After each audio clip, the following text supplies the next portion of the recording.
വനിതാ എസ്ഐയുടെ അവധി അപേക്ഷയിൽ കണ്ടെത്തിയ അക്ഷരത്തെറ്റുകളിലൂടെ പുറത്തറിഞ്ഞത് വൻ പരീക്ഷാ ക്രമക്കേട്. നമസ്കാരം, കൊട്ടാരക്കര മീഡിയയിലേക്ക് സ്വാഗതം.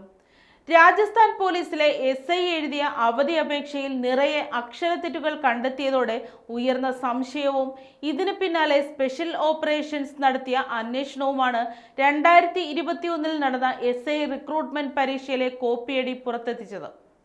സംഭവത്തിൽ വനിതാ എസ്ഐ ആയ മോണിക്ക, പരീക്ഷാ ക്രമക്കേടിന് സഹായിച്ച കലീർ എന്നിവർക്കെതിരെ പോലീസ് കേസെടുത്തു.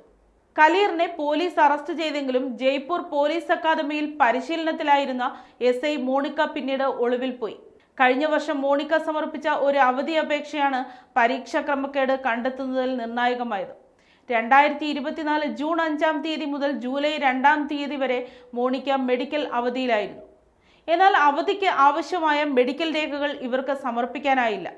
തുടർന്ന് ജോലിയിൽ തിരികെ പ്രവേശിക്കാനായി ഹിന്ദിയിൽ അവധി സംബന്ധിച്ച് മോണിക്ക ഒരു അപേക്ഷ എഴുതി സമർപ്പിച്ചു. നവംബർ 11 തീയതിയിലാണ് ഈ അപേക്ഷ എഴുതി നൽകിയത്. പക്ഷേ അപേക്ഷയിലെ പല വാക്കുകളിലും അക്ഷരത്തെറ്റുകൾ നിറഞ്ഞു നിന്നത് മുതിർന്ന ഉദ്യോഗസ്ഥരിൽ സംശയം ജനിപ്പിച്ചു. ഞാൻ ഇൻസ്പെക്ടർ പ്രൊബേഷൻ തുടങ്ങി ജുൻജുനു എന്ന സ്ഥലപ്പേര് വരെ തെറ്റായാണ് എസ്ഐ എഴുതിയിരുന്നത്. എഴുത്തു പരീക്ഷയിൽ ഇത്രയും മാർക്ക് നേടിയിട്ടും എങ്ങനെയാണ് നിറയെ അക്ഷരത്തെറ്റുകൾ വന്നതെന്ന് ഉദ്യോഗസ്ഥൻ ചിന്തിച്ചു. തുടർന്ന് SOG പ്രത്യേക അന്വേഷണം നടത്തിയതോടെയാണ് മോണിക്ക കോപ്പിയടിച്ചാണ് പരീക്ഷ ജയിച്ചതെന്ന് വ്യക്തമായത്.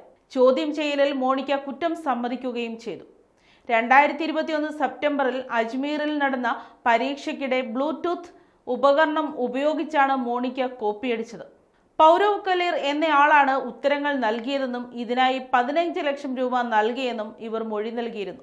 തുടർന്നാണ് പൗരവ് കലീറിനെ പോലീസ് അറസ്റ്റ് ചെയ്തത്. 2021 നടന്ന എസ്ഐ റിക്രൂട്ട്മെന്റിൽ 34ാം റാങ്ക് നേടിയാണ് മോണിക്ക സർക്കാർ സർവീസിൽ പ്രവേശിച്ചത്.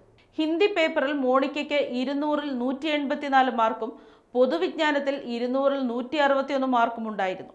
എന്നാൽ എഴുത്തു പരീക്ഷയിൽ ഉയർന്ന മാർക്ക് നേടിയിട്ടും അഭിമുഖ പരീക്ഷയിൽ വെറും 15 മാർക്ക് മാത്രമാണ് മോണിക്കയ്ക്ക് നേടാനായതെന്നും റിപ്പോർട്ടുകളിലുണ്ട്.